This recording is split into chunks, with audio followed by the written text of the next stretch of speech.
Welcome back to Mr. Midnight. Would you take a job paying 3 times your normal salary? Before you answer, let me tell you about 9 people who said yes to that exact offer. They went to Alaska during the polar night, when the sun doesn't come up for over 2 months. Total darkness. And they discovered why the pay was so high. Something lives in that darkness. Something that's been waiting. These workers started their jobs thinking everything was normal. But within weeks, they realized they weren't alone. And the thing they were sharing that darkness with, it wanted something from them. Something they couldn't give back. Before we start, hit that subscribe button and turn on notifications because Mr. Midnight brings you bone-chilling true stories every single day. Now turn off your lights, because what happened to these people in Alaska's endless night will haunt you long after this video ends. Let's begin.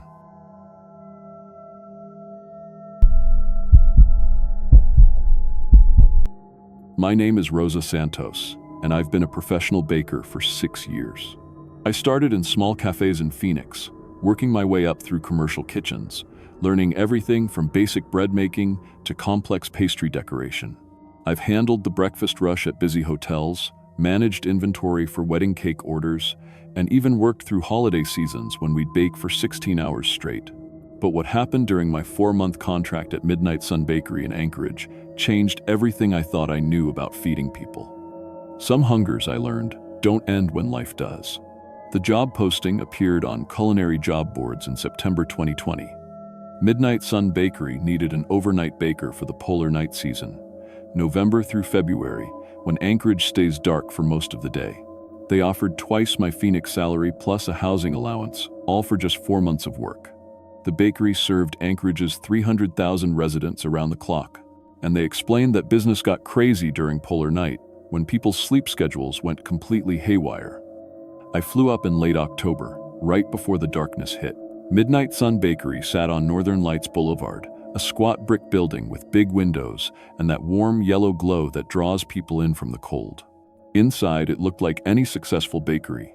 Display cases full of pastries, coffee machines, small tables where people could sit and eat. The kitchen was professional grade, with 3 commercial ovens, 2 large mixers, and walk-in coolers, stocked with everything I'd need. My shift ran from 11 p.m. to 7 a.m. I'd bake fresh bread for the morning rush, prepare pastries for the display cases, and handle special orders for late-night customers. Sue, the day manager, explained that Anchorage had a lot of night shift workers, hospital staff, airport employees, security guards, plus plenty of people who couldn't sleep during the endless dark. The bakery served as a warm, lit-up refuge for anyone wandering around at 3 in the morning. The work felt familiar. I mixed dough for sourdough and wheat loaves, prepared croissant dough for the next day, decorated cakes that had been ordered in advance. The kitchen had good equipment and plenty of space. Most nights, I worked alone while a skeleton crew of 2 people handled the front counter, serving coffee and pastries to whoever wandered in from the dark streets. My first few weeks went smoothly. I established routines, learned their recipes, and enjoyed the peaceful solitude of overnight baking. There's something meditative about kneading dough at 2 in the morning, watching bread rise in the warm ovens while snow falls outside. The customers seemed normal too. Tired-looking nurses grabbing coffee, airport workers picking up sandwiches, insomniacs who couldn't sleep ordering hot chocolate and muffins. Then, customers started placing orders for items I'd never heard of. It started small. Maria, who worked the front counter, would bring me order slips for memory bread or sorrow cakes. When I asked what these were, she'd shrug and say the customers had requested them specifically. I figured they were local specialties I hadn't learned yet, but when I asked Sue for the recipes, she gave me a strange look. "You'll know how to make them when the time comes," she said, then walked away before I could ask what that meant. The orders kept coming. Winter grief cookies, hope muffins, comfort loaves. Maria and Tom, the other counter worker, wrote these down on the same order slips as regular items, expecting me to fulfill them. When I explained I didn't know these recipes, they seemed confused, like I was refusing to do my job. Late one Thursday night in November, I found myself standing at the mixer with ingredients I didn't recognize. I had no memory of taking them from the cooler, but there they were. Flour that felt unusually light and tasted faintly of dust. Water that carried the smell of rain from decades ago. salt that left a metallic residue on my fingers.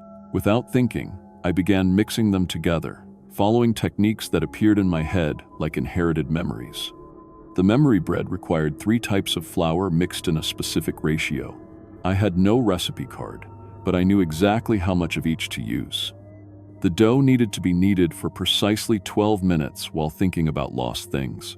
I found myself remembering my grandmother, who died when I was 8, and as I worked, the dough began to smell like her kitchen.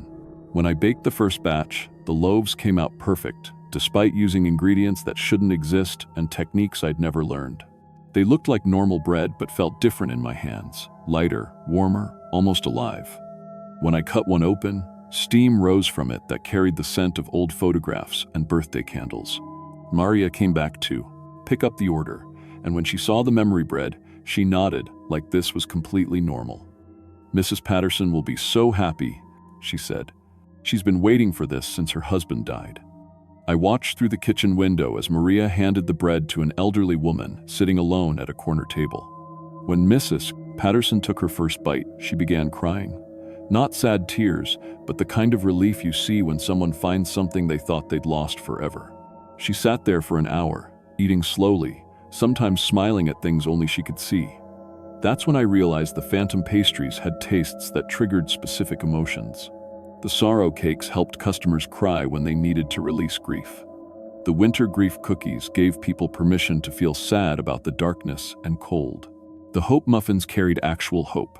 Customers would eat them and walk out looking lighter, more confident about facing another dark day. The orders intensified. As November deepened into December, I started receiving requests from customers who didn't come to the bakery. Orders called in from phone numbers that had been disconnected for years. Requests written in handwriting that appeared on order slips overnight. Maria and Tom took these seriously, adding them to my work list without question. The phantom orders came with specific instructions. Grief cookies for Mrs. Johnson on Hillside Drive. Her husband died last winter, and she can't stop crying. Hope muffins for the night shift nurse at Providence Hospital. She's losing faith in helping people. Memory bread for the old man on Fireweed Lane. He's forgetting his wife's face. I found myself baking therapeutic pastries that helped customers process trauma, depression, and seasonal disorders that got worse during polar night. My regular ingredients started changing on their own. Normal flour became lighter and more fragrant. Sugar crystallized into what looked like tiny tears. Butter carried flavors of childhood birthdays, first kisses, the last words spoken to loved ones. The phantom customers paid with money that felt too light in my hands and left residue that smelled like snow and old paper. Sometimes I'd find payment sitting on the kitchen counter in the morning. Bills that looked normal but faded to nothing if you held them up to the light. I started working extended hours because phantom orders kept arriving throughout the night. The special pastries took impossible amounts of time to prepare. Memory bread required 4 hours of rising time, but somehow I'd have fresh loaves ready in 30 minutes. Sorrow cakes needed to be baked at temperatures my ovens couldn't reach, but they came out perfectly every time. The phantom pastries required emotional ingredients I had to harvest from myself. I kneaded my own loneliness into bread dough, mixed my homesickness for Phoenix into cake batter. The more emotional energy I put into the baking, the more effective the therapeutic results seemed to be. Customers who ate the phantom baked goods experienced immediate psychological relief, but I noticed the effects only lasted as long as they remained in the bakery. As soon as they stepped outside, the darkness and cold would start weighing on them again. They'd come back the next night, needing another dose of whatever comfort my baking provided. I started seeing phantom customers through the kitchen window, gray, translucent figures who stood outside in the cold, waiting for their orders to be ready. They couldn't enter the main bakery, but they'd tap on windows to let me know they were there. They looked like normal people, just washed out, like old photographs left in the sun. I began using the back door to serve them, passing their orders through a service window that opened onto an alley I'd never noticed before. The alley led to what looked like a neighborhood of gray buildings where the phantom customers lived. They moved slowly, deliberately, like people carrying invisible weights. One night in January, during the deepest part of polar night, I worked up the courage to ask one of them who they were. "We're the ones who died during Alaska's hard winters," a phantom woman explained. Her voice sounded like wind through empty buildings. "We still get hungry, we still get lonely, we still need comfort food, even though we're dead. She told me that phantom customers were people who died with unresolved emotional needs during polar nights past. They continued to crave the therapeutic benefits of fresh baked goods, seeking pastries that could address psychological pain that didn't end with death. We need a baker who can see us, she continued. Someone who understands that comfort food doesn't stop being necessary just because we're dead. You're the first baker in 20 years who could make what we need. I realized I was operating two bakeries, one for living customers, struggling with seasonal depression, and another for dead customers, dealing with eternal emotional needs. The boundary between regular and phantom baking had disappeared completely. I treated both customer bases with equal attention and care. My regular customers started complaining that their orders were wrong, but I could see the phantom emotions they needed addressed. A businessman ordering a plain coffee and donut clearly needed grief cookies for a loss he wouldn't acknowledge. A college student asking for a muffin needed hope pastries to help her through finals, and the endless dark. My baking supplies began disappearing. Entire bags of phantom flour, bottles of crystallized emotions, containers of processed memories used for phantom recipes.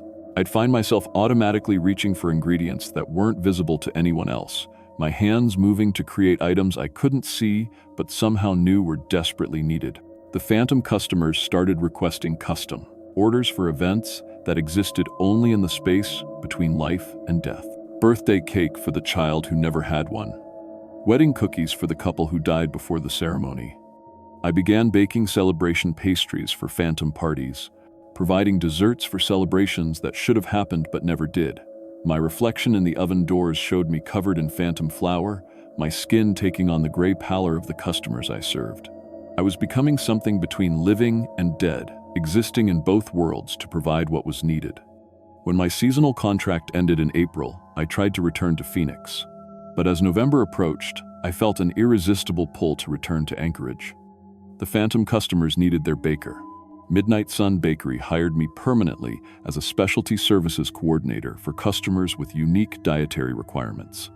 Every polar night now, more phantom customers discover the Phantom Bakery. They come seeking therapeutic pastries that address psychological needs that outlast physical death. I exist in the space between nourishment and therapy, providing comfort food for customers who need a baker who can work in both emotional worlds. Other overnight bakers occasionally report seeing me working with invisible ingredients, but they're usually transferred to day shifts before they understand phantom baking. I know I'm still baking somewhere in the polar night, creating phantom pastries for phantom customers who exist only in the space between hunger and healing, providing comfort that transcends the boundary between life and death.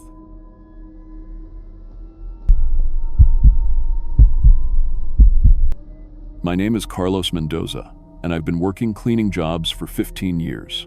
Started right out of high school in El Paso. Worked my way up from office buildings to shopping centers to big commercial contracts.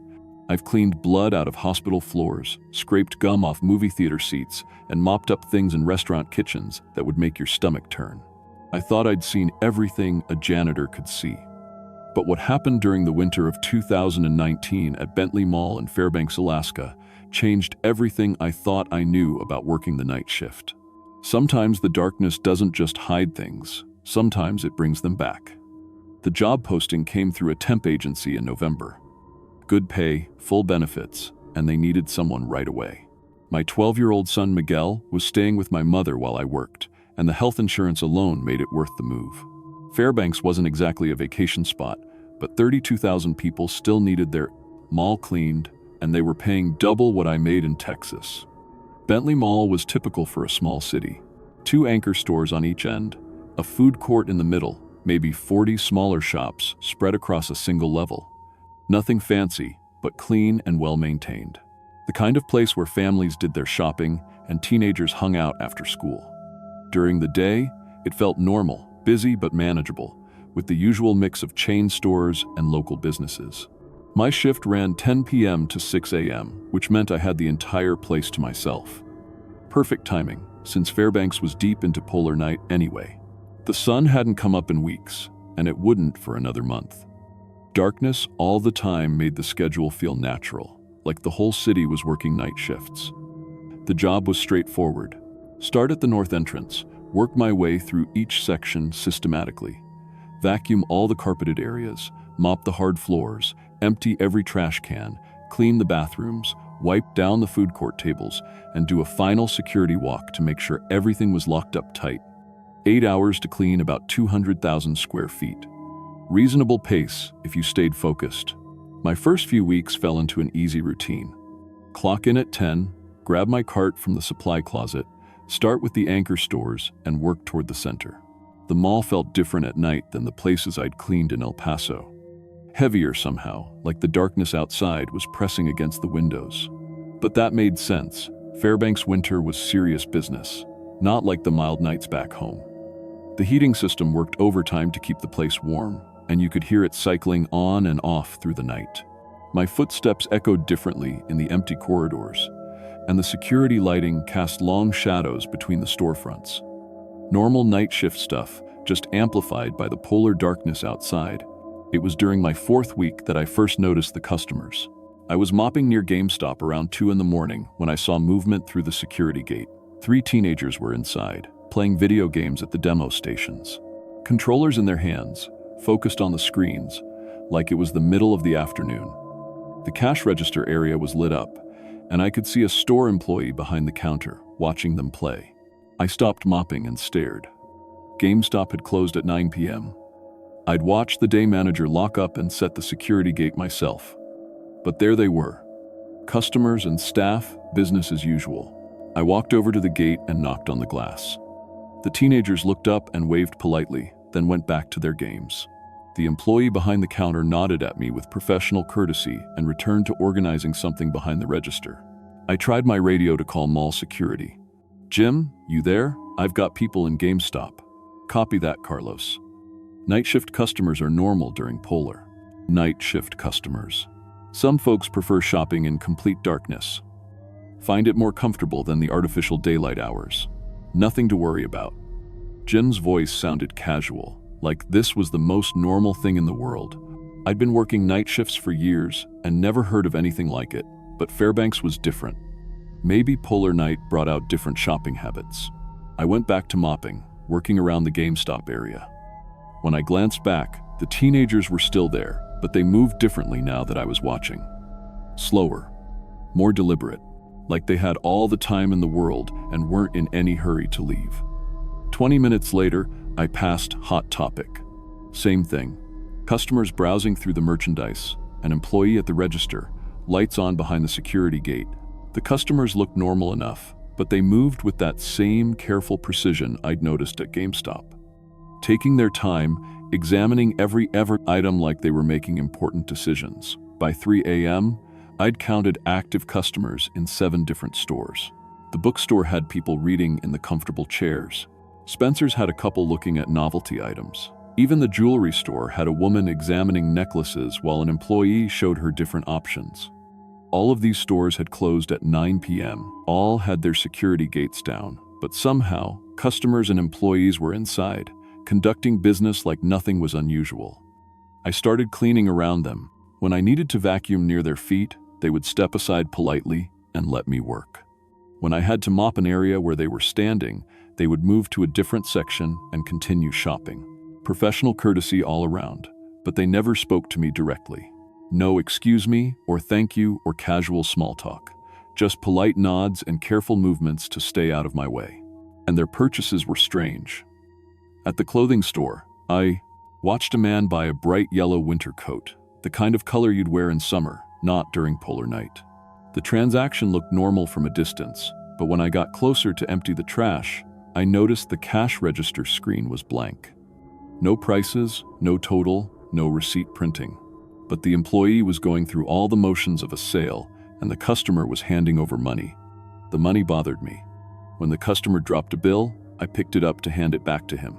The paper felt wrong, too cold, like it had been stored in a freezer.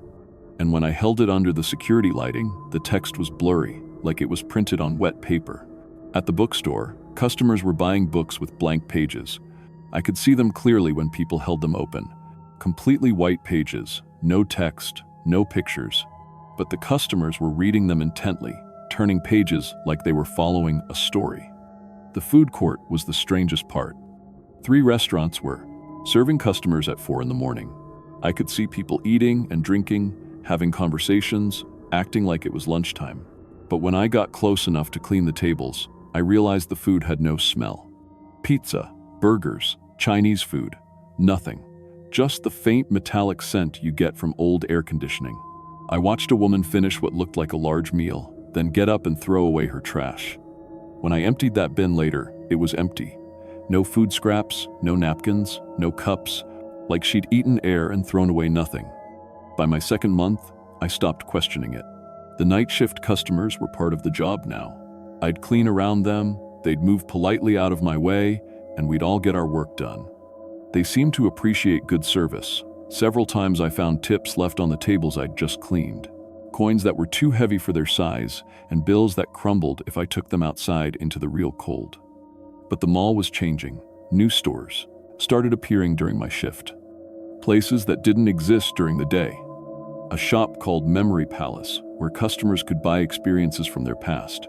A store with no name that sold items I couldn't identify. Things that looked like tools or toys or maybe art pieces, but served no purpose I could understand. My keys started opening doors that weren't on my access list. Stores that should have been locked were accessible, and I found myself cleaning areas that weren't on the mall's official floor plan. Corridors that led to additional levels. Sections that existed in spaces where the architectural drawings showed solid walls. The cleaning itself got harder. In the phantom areas, that's what I started calling them, my equipment worked differently. The vacuum would pick up dirt that wasn't visible, then the same dirt would reappear as soon as I moved to the next section. Mops would come up gray from floors that looked spotless, and the gray would disappear from the mop head when I rinsed it. The phantom customers started recognizing me. A woman at the Memory Palace asked me where to find the experiences from before department. A man at the tool store wanted directions to the items that work differently section. I found myself giving directions to places I'd never been, but somehow knew exactly how to find. "Excuse me," a customer said one night around 3 a.m. "Do you know where the memory store is?" "Down the main corridor, past the food court, take the left hallway that opens after midnight, 3rd door on the right, between the place that sells empty frames and the shop with no windows." I gave those directions automatically, like I'd been working there for years. The customer thanked me and walked away with that slow, deliberate movement they all shared. I watched him go, then realized I had no idea how I knew where the memory store was. I'd never seen it during the day, and I couldn't remember the first time I'd encountered it at night. But I knew exactly where it was, and I was right. The phantom employees started leaving me larger tips. Better tips than I'd ever gotten in 15 years of cleaning. Coins that felt wrong and bills that looked real until you examined them closely, but they showed appreciation for good work. They'd nod when they saw me, like we were all part of the same professional team. I started eating at the phantom food court during my breaks. The food had no taste, but it filled me up. No nutritional value that I could detect, but it satisfied hunger in a way that regular food from the vending machines didn't. And it was free. The phantom employees never charged me for phantom meals. Around Christmas, I caught my reflection in a store window and stopped working. I looked like them. Same gray color to my skin, same slow, deliberate movements, same professional expression of someone who belonged in this place during these hours. I'd been working the Tupper-Piebel Phantom Mall so long that I was becoming a phantom employee myself. I tried to take pictures for evidence. My phone showed empty corridors with cleaning equipment moving by itself. No customers, no employees, no phantom stores. Just my mop bucket floating through space and my vacuum running with no one pushing it. But I could see everything clearly. The customers, the employees, the impossible stores, the items that shouldn't exist. I could interact with all of it, clean all of it, serve all of it with professional pride. That's when I understood what was happening. The Phantom Mall was a shopping center for people who had died during Fairbank's harsh winters over the past century. Customers who had frozen in their cars on remote roads. Employees who'd worked themselves to death during the resource boom years. Families who'd gotten lost in blizzards while Christmas shopping. They continued their consumer habits during polar night, shopping for phantom items they couldn't buy when alive. browsing stores that existed somewhere between memory and desire. And they needed a janitor who could see them, someone who understood that commerce doesn't stop just because customers are dead. "We've been waiting for someone like you," a phantom store manager explained to me one night. "Someone who can work both shifts, maintain both malls. The dead need shopping centers too, and shopping centers need professional maintenance." I realized I had become their janitor, existing in both worlds to keep both malls running. The daytime mall for living customers, the nighttime mall for phantom customers. Same professional standards, same attention to detail, same pride in doing the job right. When my temporary contract ended in March, I tried to return to El Paso, made it as far as the airport before I felt the pull to turn around. I'd become too connected to the Phantom Mall, too essential to its operation. They needed me, and I needed them. Mall management hired me permanently as a special services coordinator for customers with unique shopping needs. My official job description never mentioned the phantom customers, but the pay was excellent and the benefits were comprehensive. They understood what they were getting. Every October, when Polar Night returns, more phantom customers arrive. New stores appear, offering services for people who need to shop in impossible places. And new cleaning staff occasionally report seeing me maintaining invisible stores, but they're usually transferred to day shifts before they understand what they're witnessing. I exist in the space between open and closed businesses now, providing maintenance for stores that need a janitor who can work in both commercial worlds. My son Miguel receives packages with no return address, filled with gifts that disappear when touched by sunlight, but he understands somehow that his father is working hard in a place where the job never really ends. Other malls in Alaska report similar phantom retail needs. Janitors who maintain stores that don't officially exist, serving customers who shop during hours when everything should be closed.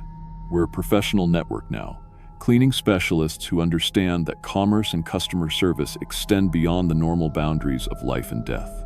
I know I'm still cleaning somewhere in the polar night, maintaining phantom stores for phantom customers who need to shop in impossible places.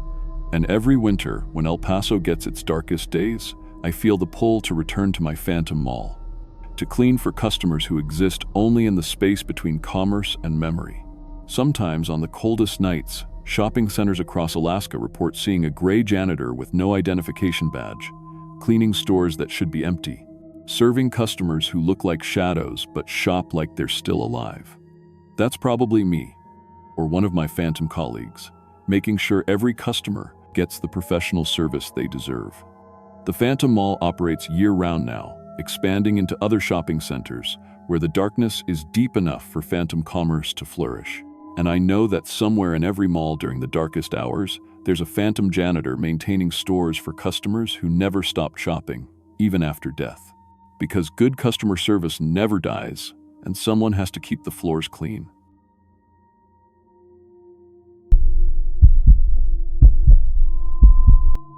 My name is Tommy Clearwater, and I've been driving school buses for 17 years. Started in rural Montana right after high school, working the mountain routes where kids live 20 miles from the nearest school. I've handled everything: blizzards that buried roads, mechanical breakdowns in sub-zero temperatures, even a few wild animal encounters.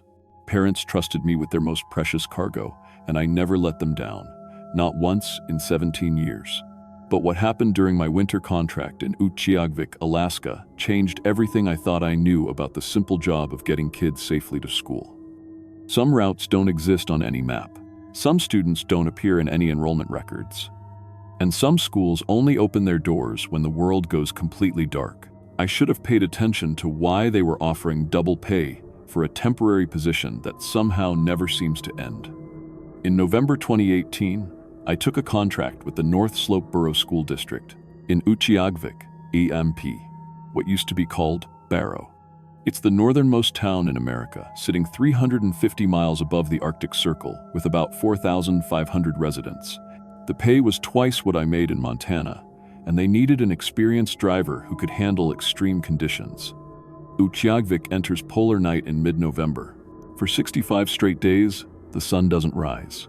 The temperature drops to 40 below, and the only light comes from street lamps, house windows, and the occasional northern lights dancing across the frozen sky.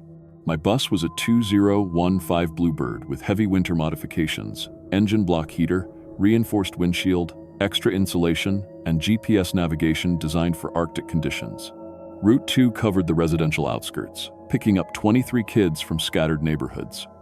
The district gave me detailed maps showing every stop, every street, every house where students lived. The kids were tough as nails. 8-year-olds dressed in parkas that could bowl, handle Antarctic expeditions, rubber boots rated for extreme cold, and reflective strips sewn into everything. They knew how to navigate complete darkness, using landmarks invisible to outsiders. The blue house with the broken porch light meant the Coagli stop. The tilted mailbox marked the Ahivgak residence. My routine was simple. Start the bus at 6:30 a.m., begin pickups at 7, deliver everyone to Hobson Middle School by 7:45. Afternoon route started at 3:30, kids home by 4:15.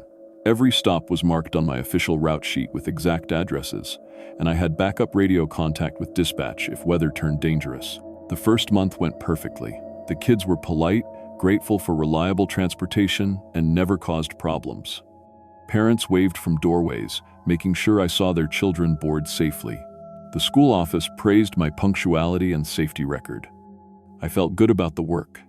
Important work, keeping kids safe in one of the harshest environments on Other Rishon, Earth. Then December arrived, and the real darkness began. It started on December 18th, during my regular morning route. I was approaching the final cluster of stops on Permafrost Lane when I saw a small figure standing under a streetlight that shouldn't have been there. According to my route map, Permafrost Lane ended in empty tundra past the Aloriak house. The child was maybe 8 years old, wearing a clean pink parka and carrying a proper school backpack. She waved me down just like any other student. When I opened the door, she climbed aboard with confidence, like she'd ridden my bus 100 times before. "Good morning, Mr. Tommy," she said in perfect English, with just a hint of Inupiat accent. "I'm Sarah. Thank you for picking me up today." I checked my route sheet. No Sarah listed anywhere, and definitely no pickup scheduled for that far down Permafrost Lane. But she looked like every other student. Proper winter gear, school supplies, even the right kind of boots the district recommended. "Sarah, honey, where exactly do you live?" I asked, glancing in my rearview mirror. 1247 Permafrost Lane, she replied immediately. The blue house with the satellite dish. I knew every address on my route by heart. 1247 Permafrost Lane would be another half-mile past where the road officially ended. But Sarah seemed so certain, so prepared for school. Maybe my maps were outdated. New construction happened fast in Alaska when weather allowed. When I radioed dispatch to confirm, static filled the line. The GPS showed my current location as unknown area, even though I was clearly on a paved road with working streetlights. My backup radio crackled with interference that sounded almost like voices. "Dispatch, this is Unit 2. I tried again. Can you confirm student pickup at 1247 Permafrost Lane? More static than a broken transmission. Pick up any kids who need rides. Budget approved for. Special circumstances." It seemed like authorization enough. Sarah sat quietly, reading a homework assignment that looked legitimate. When we reached Hobson Middle School, she thanked me politely and joined the stream of students heading inside. The teachers greeted her by name, but when I checked with the main office later, they had no enrollment record for any Sarah. The secretary looked confused when I described her, then shrugged and said, "We get a lot of temporary families during polar night. Just pick up anyone who needs transportation." The next morning, Sarah was waiting at the same impossible stop. But she wasn't alone. 2 more children stood beside her, a boy and girl who looked like siblings, maybe 10 and 12 years old. They introduced themselves as Tommy and Lisa, gave me an address on Chimik Street that my GPS couldn't locate, and climbed aboard like regular passengers. Within a week, I was picking up 15 phantom students from addresses that existed on no official map. They appeared at bus stops in areas my GPS showed as empty tundra, standing calmly in -40 weather like they'd walked from warm houses just out of sight.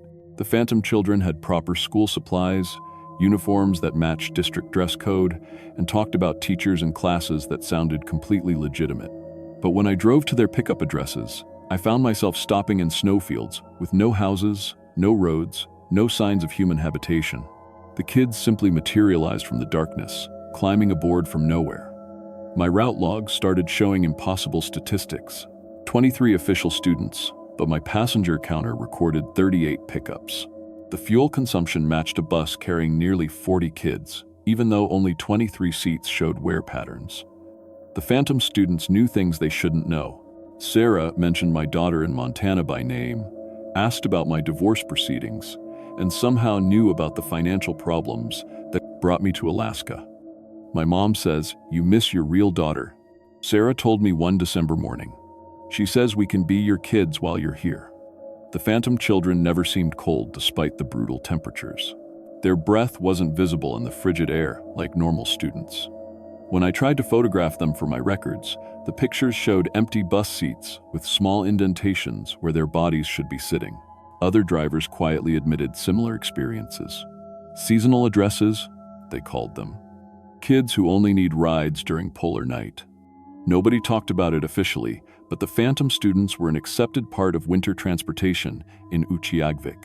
Then the phantom children started requesting stops at phantom schools. "Mr. Tommy," Sarah said during the afternoon route, "today I need to go to Sivulik Elementary instead of home."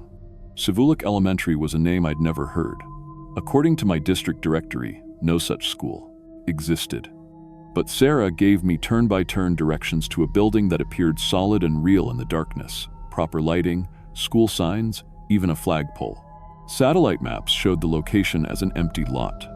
I found myself making multiple school runs each day, dropping phantom children at phantom schools that operated on different schedules than the real district. The phantom schools had teachers, principals, and full academic programs, but only phantom students and staff who existed during the darkest hours of polar night.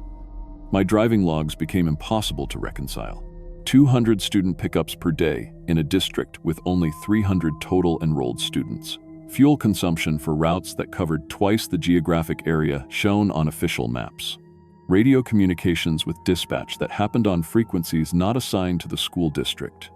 The phantom teachers were friendly, professional, and grateful for my transportation services. I started eating lunch in phantom school cafeterias, discussing phantom lesson plans and phantom parent conferences.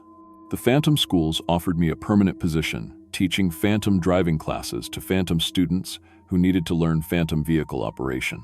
Everything changed on January 15th, when I realized I couldn't see my own reflection clearly in the bus mirrors.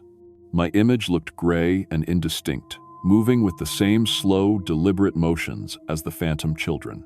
Regular students started avoiding me, saying I smelled like the dark schools, and asking their parents why Mr. Tommy talked to empty seats on the bus. Real parents complained to the district that I was ignoring their children to have conversations with invisible passengers. But I could see the phantom kids who needed transportation. They were as real as any student I'd ever driven, more polite and grateful than most. The boundary between real and phantom school districts dissolved completely. I treated both systems as equally valid and important, running parallel routes for parallel communities that existed in the same geographic space but different realities. That's when Sarah finally explained everything. "We're from schools that were closed," she said during our morning conversation. "Budget cuts, families moving to bigger cities, not enough kids to keep the doors open. But we still need education, Mr. Tommy. Learning doesn't stop just because the buildings are gone." The phantom children were from schools that had been shuttered throughout rural Alaska over the past decade. They continued attending phantom classes during polar night, maintaining their education in a system that existed between memory and necessity. "We need a driver who can see us," Sarah continued. "Someone who understands that some responsibilities don't end just because the funding disappears." I understood then that I had become their phantom bus driver, existing in both school systems to transport students who were no longer technically enrolled anywhere. My own reality had shifted to accommodate children who refused to let their education die with their schools. When the school year ended in May and the sun returned to Utqiagvik, I tried to return to Montana, but something pulled me back every September. The real school district hired me permanently as a special needs transportation coordinator for students with unique circumstances. Every polar night, more phantom children appear at phantom bus stops, seeking education from schools that exist only in the darkness. New substitute drivers occasionally report seeing me picking up invisible students, but they're usually transferred to day routes before they understand the phantom system. I exist in the space between active and closed schools now, providing transportation for students who need a driver who can work in both educational worlds. My daughter in Montana receives school photos with no return address, showing me with groups of children she can't quite see clearly. Other school districts in remote Alaska report similar phantom transportation needs. Drivers who work routes that don't officially exist, serving communities that maintain education systems beyond the reach of normal bureaucracy. I know I'm still driving somewhere in the polar night, picking up phantom students from phantom neighborhoods, delivering them to phantom schools that operate on schedules no living administrator has approved. My bus runs on phantom fuel, follows phantom routes, and serves phantom children who deserve the same educational opportunities as any other kid. And every winter, when Montana gets its darkest days, I feel the pull to return to my phantom route, to transport kids who exist only in the space between memory and need. Sometimes, on the coldest mornings, school districts across Alaska report seeing a gray bus with no license plates, driven by someone who looks like me but moves too slowly, picking up children from houses where no families should live. Parents wave from doorways that cast no shadows, grateful that someone still believes their children deserve a ride to school. The phantom children still need a driver, and I'll keep driving as long as they need to learn.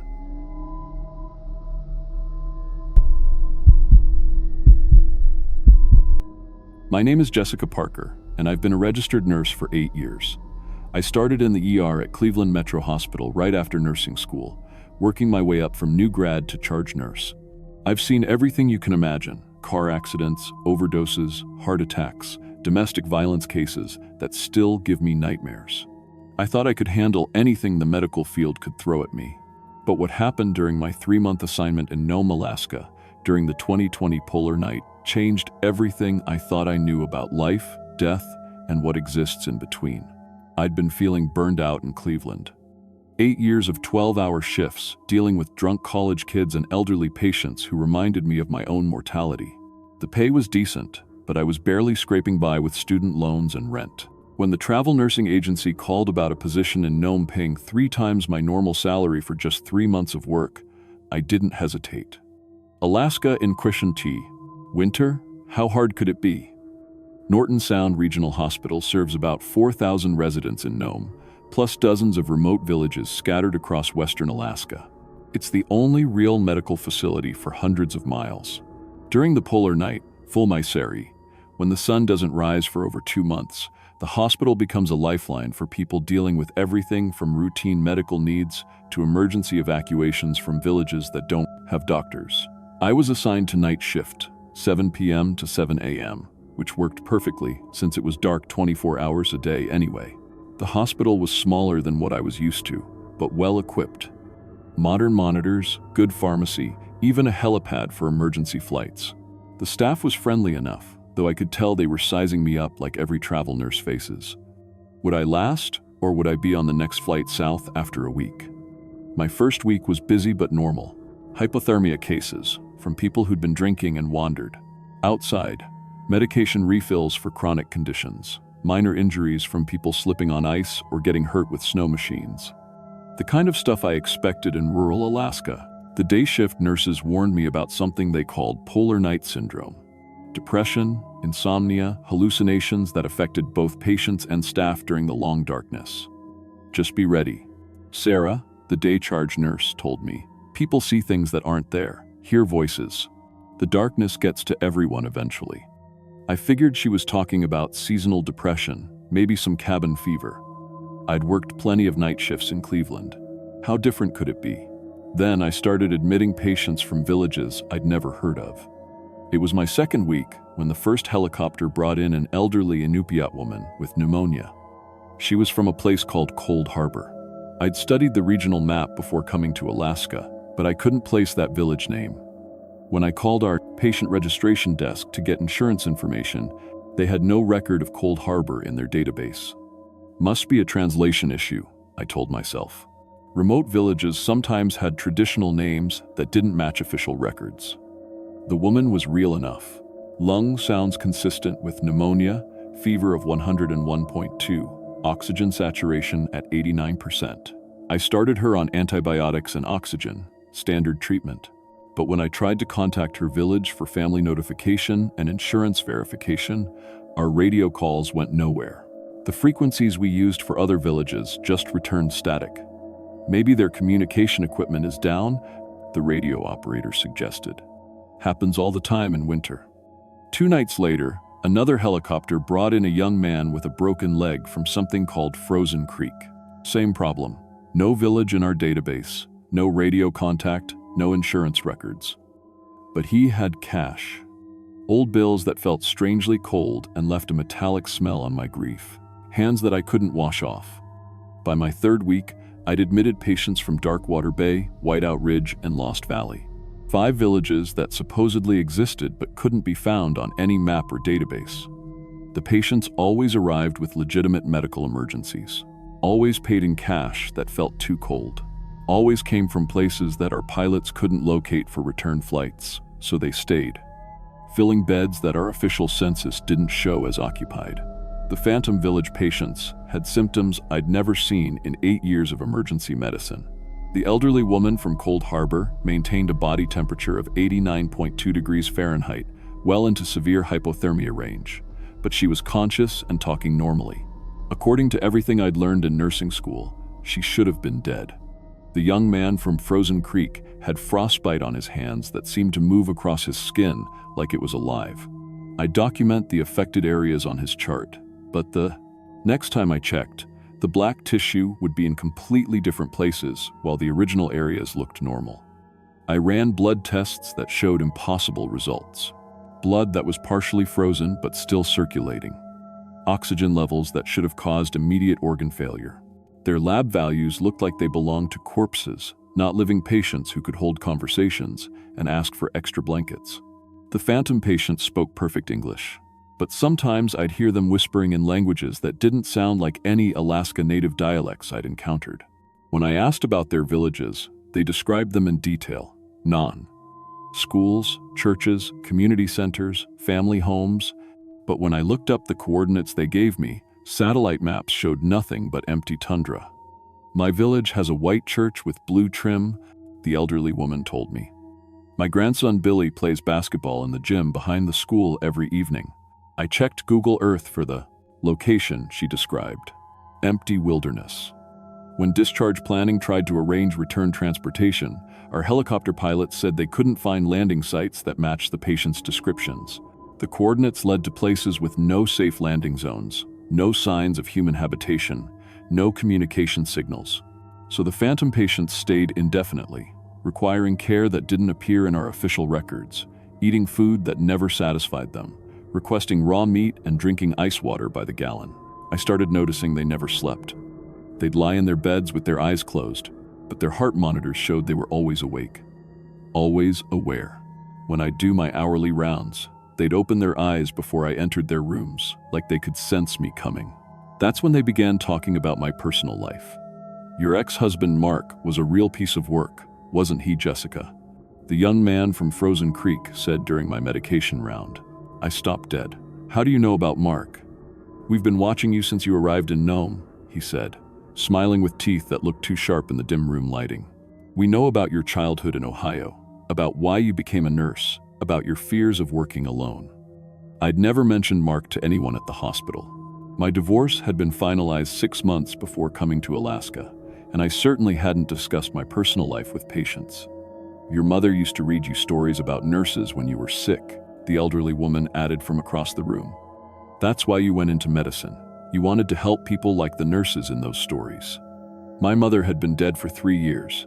I'd never told anyone about those childhood stories. I found myself working longer shifts because the Phantom patients required constant monitoring. Their conditions would suddenly deteriorate without warning, oxygen levels dropping, heart rhythms becoming bigace, irregular, temperatures falling even lower. Then they'd stabilize just as quickly, like nothing had happened. My medical training said they should be dead from their symptoms, but they remained stable in a state that defied everything I knew about human physiology.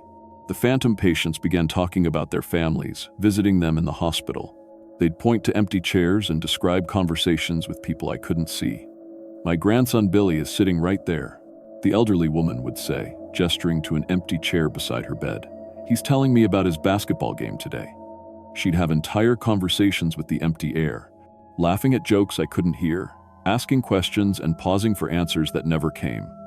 I started seeing movement in my peripheral vision, brief flickers of additional people in rooms that should have been empty. When I'd turn to look directly, there'd be nothing there, but the sensation of being watched grew stronger every night. Our hospital census showed normal numbers, but I was caring for twice as many people as officially existed in our system. I'd chart medications for patients who weren't in our computer, document vital signs for people who didn't appear on our bed assignment board. Then I began experiencing phantom patient symptoms myself. My body temperature dropped to 95 degrees during one shift, but I felt completely normal and continued working. When I looked in bathroom mirrors, my skin appeared pale and grayish like the phantom patient's. My breath was visible even in heated rooms, forming little clouds that shouldn't have existed. The phantom patients started requesting that I perform medical procedures on their phantom family members.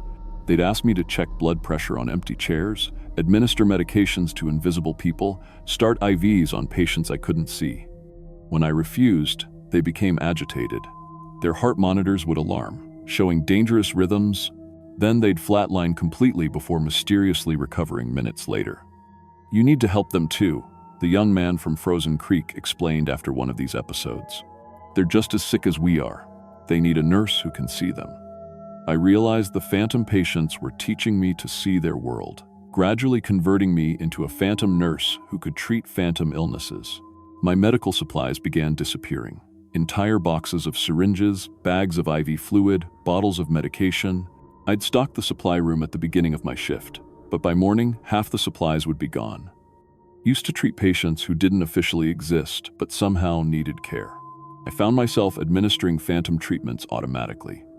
My hands would move to start IVs on empty beds, hang medications for invisible patients, document vital signs for people only I could see.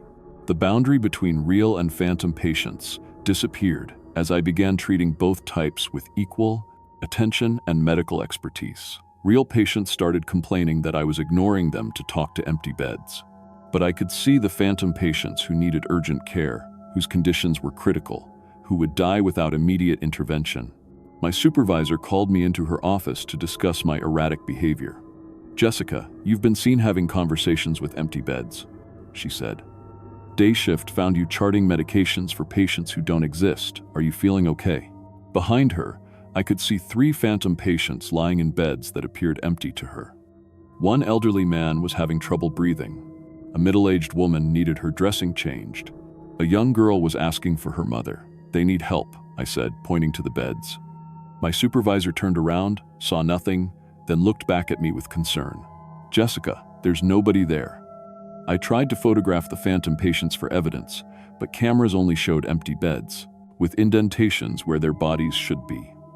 The pictures proved nothing to anyone else, but I could see my patients clearly, their faces etched with pain and worry. During my 6th week, the phantom patients revealed their true nature. "We're from villages that were destroyed," the elderly woman explained. "Blizzards, epidemics, accidents over the past century. Our people died, but we continued existing in a state between life and death. We come to the hospital during polar night when the boundary between worlds is thinnest," the young man added. "We need medical care to help us transition to whatever comes next. We need a nurse who can see us," said a phantom patient I'd never noticed before. A woman in traditional dress who'd apparently been in the room for weeks. Someone who can help us heal from injuries that killed us decades ago. I understood then that I had become their phantom nurse, existing in both worlds to provide care for patients who were notice, longer technically alive, but still needed healing. When my 3-month assignment ended in February, I tried to leave Nome. I packed my bags, said goodbye to the staff, even made it to the airport, but I found myself returning to the hospital every night to check on my phantom patients. They needed someone who could see them, who understood their unique medical requirements. The day shift nurses found me caring for empty beds, taking vital signs on patients they couldn't see, updating charts for people who didn't exist in any official capacity. I never left Nome. I took a permanent position as the night shift nurse who specializes in unusual cases that other medical staff can't handle. Every polar night, more phantom patients arrive from destroyed villages, seeking medical care from the one nurse who can see them. New travel nurses occasionally report seeing me treating invisible patients, but they're usually transferred to day shifts before they understand what's happening. The hospital administration tolerates my eccentricities because my patient satisfaction scores are excellent, even if they can't figure out who's filling out the surveys. I exist in the space between life and death now, providing medical care to patients who need a nurse who can work in both worlds. My body temperature stays around 94 degrees, but I feel fine. My reflection shows someone who's becoming more phantom than human with each passing year.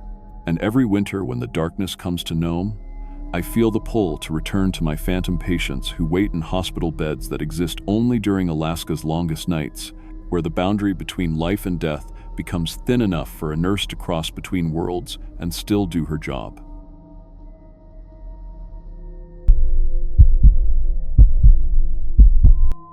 My name is Dave Chen, and I worked as a maintenance technician for the Trans-Alaska Pipeline System for 8 years. 8 long years of keeping 800 miles of pipeline running through some of the harshest weather on Earth. I've fixed pumps in -60 weather, worked through blizzards that would kill most people, and kept oil flowing when everything else wanted to freeze solid. I thought I'd seen everything the Arctic could throw at me. I was wrong. The Trans-Alaska Pipeline carries crude oil from Prudhoe Bay down to Valdez, and my job was keeping it running. Most people don't understand what that means. We're talking about moving oil through 800 miles of frozen wilderness where the temperature can drop so low that steel becomes brittle as glass. The pipeline has to stay heated constantly, or the oil turns into thick sludge that won't move at all. I was stationed at Pump Station 4, about 270 miles north of Fairbanks. It's one of 12 pump stations that keep the oil moving south, and during winter, it becomes one of the most isolated places on Earth. The nearest town is hours away by snowmobile, and that's if the weather cooperates. Most of the time, you're completely cut off from civilization. The station itself isn't much to look at. A few metal buildings clustered around massive pumps and heating equipment, all designed to work in temperatures that would kill you in minutes if you weren't prepared. My job was to monitor everything during the polar night season, when the sun doesn't rise for months and the cold gets so intense it makes sounds different. I worked alone most of the time.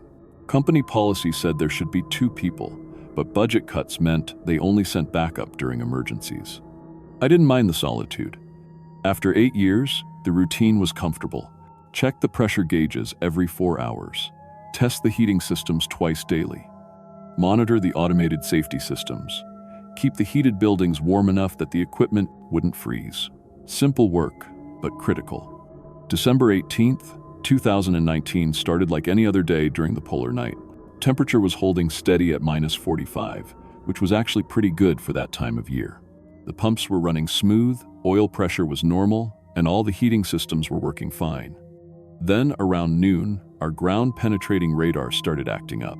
The radar system was new technology the company had installed to monitor the permafrost around the pipeline. Climate change was making the frozen ground less stable, and they needed to know if the pipeline foundation was shifting. The radar sent signals deep underground and mapped what was down there. That day, it detected something that shouldn't exist. A large void in the permafrost about 500 yards from the main pipeline. The readings showed empty space where there should have been solid frozen ground. A void that big could mean the permafrost was thawing, which could destabilize the entire pipeline section. Company protocol was clear about anomalies like this. Investigate immediately. Determine if pipeline integrity was at risk. Take core samples to assess subsurface conditions. I loaded up the portable drill rig and headed out into the polar night. The drill site was just far enough from the station that the work lights became dim spots in the darkness. In winter, Pump Station 4 exists in a bubble of artificial light, surrounded by absolute blackness. Once you get beyond that bubble, the cold and dark becomes something alive, pressing against you. I set up the drill and started taking core samples. The first 20 feet came up normal.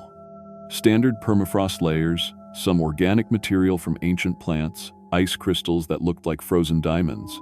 Everything you'd expect to find in ground that had been frozen for thousands of years. But at 40 feet down, everything changed. The drill bit broke through into empty space with a sudden drop that nearly threw me off balance. And then, warm air started flowing up through the hole. Not just warmer than the outside temperature, but actually warm. Maybe 60 degrees, flowing up from deep underground. The smell hit me next, sweet and organic, like fruit that had been rotting for centuries. Not the clean, sharp smell of natural gas or petroleum that you'd expect from underground pockets. This was biological, alive somehow, and it made my stomach turn. I lowered a fiber optic camera into the void. The camera had LED lights that could illuminate a decent area, and what I saw made no sense at all. A vast underground chamber carved from ice, easily the size of an aircraft hangar. The walls weren't rough like natural cave formations. They were smooth, almost polished, and they seemed to pulse slightly in the camera's light. But the strangest thing was what looked like veins running through the ice walls, dark channels filled with liquid that moved in rhythmic patterns, like blood, flowing through arteries. The liquid was thick and black, and it pulsed with a rhythm that reminded me of a heartbeat. The chamber floor was covered with what looked like eggs. Thousands of them, each about the size of a basketball, arranged in perfect geometric patterns. They were translucent, and when the camera lights hit them right, I could see movement inside. Dark shapes that writhed and pressed against the membrane walls, like something trying to break free. I tried calling the company emergency line, but our satellite communication system had suddenly stopped working. No signal, no connection to the outside world. The backup radio was dead too. I was completely isolated with this discovery, and the warm air flowing up from the hole was making the temperature around the drill site rise noticeably. That night, I heard sounds coming from the hole. Wet, sliding noises, like something large moving through thick liquid. I tried to convince myself it was just geological, settling, maybe ice shifting in the chamber. But the sounds were too regular, too purposeful. Something was moving down there, and it was getting closer to the surface. I sealed the hole with concrete and steel plates, using emergency materials from the pump station. But by morning, the barriers had been pushed aside from underneath. Whatever was down there had tremendous strength, and it was determined to get out. The hole had expanded overnight from 6 inches to nearly 3 feet across. The sweet, organic smell was now overwhelming, and I could hear something climbing up through the hole. Claws scraping against ice, accompanied by a sound like whale song but higher pitched, almost musical. The first creature emerged around noon during the polar night's darkest hours. I was watching from the pump station with binoculars, and what I saw had never existed in any biology textbook. It was roughly humanoid but wrong in every detail. 8 feet tall, covered in pale, translucent skin that showed organs moving underneath like dark shadows. Its limbs were too long and jointed in too many places, allowing it to move in ways that hurt to watch. Like a puppet with too many strings, bending and flexing in directions that made my brain refuse to process what I was seeing. The creature's head was elongated and eyeless, but covered with what looked like sensory organs that twitched and moved independently. It made that whale song sound continuously while exploring the area around the pump station. The creature touched everything with fingers that left slimy residue, and wherever it touched, the equipment started malfunctioning. Temperature gauges began showing impossible readings. Pressure sensors started fluctuating wildly. More creatures began emerging throughout the day. Each one was slightly different, but shared the same translucent skin and impossible anatomy. They moved in perfect coordination, despite having no visible means of communication, like parts of a single organism working toward a common goal. The creatures showed intense interest in the pipeline equipment. They ran their hands along the heated pipes and made excited chittering sounds when they found the hottest spots. That's when I realized what they were after. These things were drawn to warmth and energy, which explained why they'd been dormant in the permafrost until our heated pipeline awakened them. The pump station's heating system began malfunctioning as the creatures touched the equipment. Power consumption spiked beyond normal levels, but the temperature kept dropping. My monitoring instruments showed impossible readings. The pipeline temperature was falling despite full heating system operation. The creatures were somehow absorbing thermal energy directly, pulling heat right out of the metal and leaving ice crystals where they touched. They were cooling the oil flow and threatening to shut down the entire section of pipeline. I tried to drive away in my pickup truck, but found that the creatures had surrounded the vehicle. They pressed their translucent faces against the windows, studying me with those twitching sensory organs. When one creature touched the truck's hood, the engine temperature dropped instantly and the vehicle died from thermal shock. I barricaded myself in the pump station's control room and watched through the security cameras as the creatures worked together to dismantle the heating equipment piece by piece. They seemed to understand the technology intuitively, removing components in exactly the order that would cause maximum system failure. The most terrifying thing was watching them make tools from their own bodies. They extended bone-like projections from their arms to use as wrenches and cutting implements. Their anatomy could change and adapt to whatever task they needed to perform. Over the course of 6 hours, they systematically destroyed every heating element at the pump station. Pipeline pressure dropped to zero as the oil began freezing solid in the pipes. Alarms that should have been blaring had been silenced when they absorbed the electrical energy from the warning systems. The control room was getting colder by the minute. The creatures had figured out how to drain thermal energy from the building's heating system, and ice was forming on the windows. I could see my breath, and my fingers were getting numb despite wearing insulated gloves. I tried the emergency radio one more time and got through to headquarters just long enough to report a complete station failure before the radio died. Then the lights went out as the creatures absorbed the last of the electrical power. When company helicopters arrived 12 hours later to investigate the communication failure, they found the station frozen solid, with me unconscious inside the control room. My body temperature had dropped to dangerous levels, and I had frostbite patterns that didn't match any known environmental exposure. The creatures had vanished back into their underground chamber, sealing the hole behind them with ice that formed instantly in the Arctic air. The only evidence of what had happened was the completely destroyed heating equipment and thermal readings that showed the area remained 50 degrees colder than normal. My medical examination revealed severe hypothermia and tissue damage that the doctors couldn't explain. The frostbite patterns suggested I'd been exposed to something much colder than the outside air temperature, as if the heat had been pulled directly from my body. The company's official report blamed equipment failure and extreme weather conditions. They said a pressure surge had damaged the heating systems and the unusual cold was just a localized weather anomaly. But satellite thermal imaging continued to show the area around Pump Station 4 as an unexplained cold spot. I was transferred to desk duty and eventually took early retirement. I couldn't work in cold environments anymore without experiencing panic attacks. Even walking into an air-conditioned building would trigger memories of watching those creatures drain the heat from everything around them. Other pipeline workers have reported similar encounters during the darkest polar nights. Equipment failures that can't be explained by weather or mechanical problems. Heating systems that stop working for no reason. Temperature readings that make no sense. The Trans-Alaska Pipeline has unexplained thermal anomalies every winter now, requiring constant heating system upgrades to maintain oil flow. The company spends millions of dollars replacing equipment that fails in ways that don't match any known failure patterns. I know those creatures are still down there, waiting for the next opportunity to absorb thermal energy from our industrial infrastructure. And I know that every winter when the polar night comes, they're getting stronger and more organized, learning how our technology works. The permafrost isn't just melting from climate change. It's being deliberately thawed by something that feeds on heat and wants access to our warm world. Something that's been sleeping in the ice for thousands of years, waiting for us to build the infrastructure that would wake them up. Sometimes I wonder if we built the pipeline exactly where they wanted it. 800 miles of heated metal pipes, providing a steady source of thermal energy to power whatever they're planning to do when they finally emerge permanently. Because next time, I don't think they're going back underground.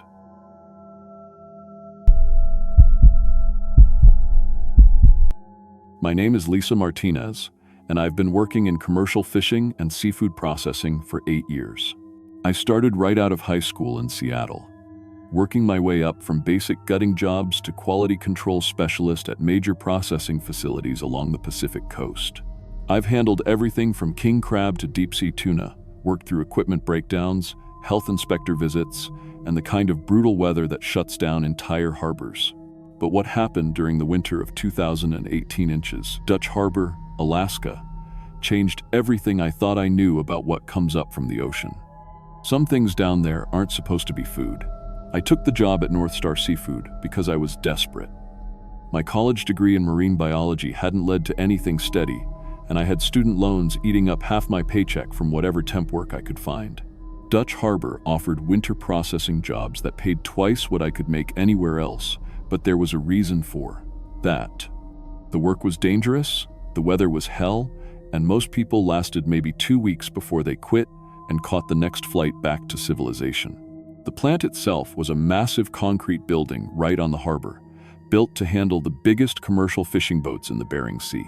3 processing lines running 24/7 during peak season, with refrigeration units that could keep 100,000 pounds of fish fresh for shipping.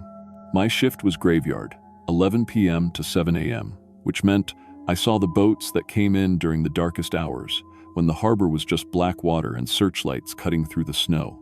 Dutch Harbor in winter is like being on another planet. The sun sets in November and doesn't come back until January. Just endless darkness, wind that'll knock you down, and temperatures that turn any exposed skin numb in minutes. The processing plant was one of the few places still hiring during polar night season because most workers couldn't handle the isolation and the cold. But the money was good, $1,500 a week plus overtime, and I needed every penny. My job was quality control on processing line 2. Fish came down the conveyor belt from the unloading docks, and I sorted them by size and species, checking for damage or contamination before they went through the automated filleting machines. Standard procedure: king crab, pollock, salmon, halibut. I had been doing this work long enough that I could identify most Pacific fish species just by looking at them. The work was repetitive, but it kept my hands busy and my mind off how much I missed sunlight. After 2 weeks on the job, I started noticing fish coming through that didn't match anything I'd learned in 8 years of processing work. These weren't normal catches. The fish were pale, almost translucent, with skin that seemed to glow faintly under our bright processing floor lights. At first, I thought it was just the fluorescence playing tricks on my eyes after too many night shifts, but when I looked closer, the glow was definitely coming from the fish themselves. The anatomy was all wrong too. Normal fish proportions, but everything was slightly off. Eyes too large for the head, fins that kept moving even hours after the fish had been pulled from the nets. Scales that felt warm to the touch, despite coming out of our refrigerated holding tanks. When I mentioned it to my supervisor, Jim, he just shrugged and said they were seasonal variants that showed up during the polar night months. He told me to process them normally and not worry about it. But I couldn't stop worrying about it, because these strange fish came from boats that didn't follow normal harbor procedures. They'd arrive during the darkest hours, usually around 3 or 4 a.m., with captains who unloaded their catch quickly and left without filling out the usual paperwork. The boats themselves looked normal from a distance, but up close, something felt wrong. The crews were too quiet, moving too slowly, and they paid for processing services with cash that felt cold even through my work gloves and left a metallic residue on my fingers. The strange fish processed differently than anything I'd worked with before. Their meat stayed warm even in our refrigerated facility, and instead of normal fish blood, they bled a dark fluid that stained everything it touched. The filleting machines had trouble with them too. Blades that stayed sharp for months would dull after processing just a few of these weird fish, and the automatic feed systems kept jamming for no mechanical reason. But the worst part was the sounds they made. When I cut into the strange fish for quality inspection, they made noises, not death reflexes or trapped air escaping, but deliberate vocalizations like they were trying to communicate. The sounds were almost musical, like whale songs, but in frequencies that made my teeth ache and my vision blur when I listened too closely. I started wearing ear protection, but I could still feel the vibrations through the stainless steel processing table. The really disturbing thing was that the strange fish seemed to be responding to each other's calls. Even fish that had been caught hours apart would start vocalizing when another one made sounds, like they were having conversations across the processing line. I mentioned this to the other night shift workers, but most of them said they hadn't noticed anything unusual. Only Maria, who worked the packaging station, said she'd heard the sounds too, but thought it was just the machinery making weird noises. When I started looking at the internal anatomy of these fish, nothing made sense. Organs in the wrong places, bone structures that didn't match any species classification I knew. Their stomachs contained things that shouldn't exist in ocean environments. Pieces of metal, fragments of glass, chunks of ice that never melted even under our processing heat. Lamps. Most disturbing were the human artifacts I kept finding inside them. Jewelry, coins, personal items that looked decades old but showed no signs of water damage. I tried reporting these findings to plant management, but they said the artifacts were normal fishing debris that got eaten by bottom feeders and told me to dispose of everything in the regular waste bins. When I asked if we should contact marine biology departments about these unusual specimens, the plant manager told me that North Star had exclusive contracts with their research partners and that outside scientific contact wasn't permitted. As the polar night deepened into December, the strange fish began making up half our nightly processing volume. The phantom boats arrived every night now, bringing larger catches of increasingly bizarre specimens. I started documenting everything with my phone camera, but the photos never came out right, just static and blurred images, like the fish were somehow interfering with the camera's electronics. The processing equipment was breaking down more frequently too. Filleting blades would dull instantly when they touched the strange fish, and our main conveyor belt started moving in jerky, irregular patterns that made sorting difficult. The refrigeration system couldn't maintain consistent temperatures anymore. The facility would swing between freezing cold and uncomfortably warm without warning. I realized the phantom fish were generating heat internally, somehow warming our entire building and threatening to spoil the normal seafood we were processing alongside them. What really scared me was that the strange fish seemed to be alive even after being caught. Their eyes would track my movements as I worked, and they would coordinate their vocalizations like they were planning something together. I started working faster, trying to process them quickly and get them out of my station, but they began moving on the processing lines, flopping and writhing despite being supposedly dead for hours. The other night shift workers were reporting similar experiences, but when I checked with the day shift employees, they said they never saw any unusual fish in our processing records. According to the official logs, everything we processed was standard North Pacific commercial catch: pollock, salmon, crab. No documentation of the strange specimens that made up half our actual nightly volume. I tried to trace the boat registration numbers, thinking maybe I could find out where these catches were coming from. What I found made my blood run cold. The registration numbers belonged to vessels that had been lost at sea decades ago, with crews presumed dead. Boats that shouldn't exist anymore, somehow still fishing in waters that no legitimate commercial operation could reach. The strange fish were affecting my health too. Handling them left my hands numb and discolored, with a blue-gray tint that didn't fade even, hours after my shift ended. I started hearing their vocalizations, even when I was away from work. Haunting musical sounds that seemed to come from inside my own head. I could taste metal constantly, and my body temperature fluctuated wildly between fever and hypothermia without any apparent medical cause. I realized the phantom fish were somehow contaminating everyone who processed them, changing our physiology to match their own impossible biology. The other night shift workers were showing similar symptoms: discolored skin, temperature fluctuations, and that constant metallic taste. But when we mentioned it to the plant nurse, she said our symptoms were just normal effects of working in extreme cold and recommended over-the-counter pain medication. I tried to quit the job, but found myself returning to the plant each night, compelled to continue processing the strange fish despite my growing fear. It wasn't just the money anymore. Something was drawing me back, like the fish themselves were calling to me.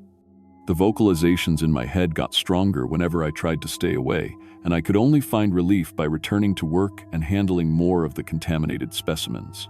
The truth hit me during my final week at the plant. North Star Seafood wasn't just a processing facility.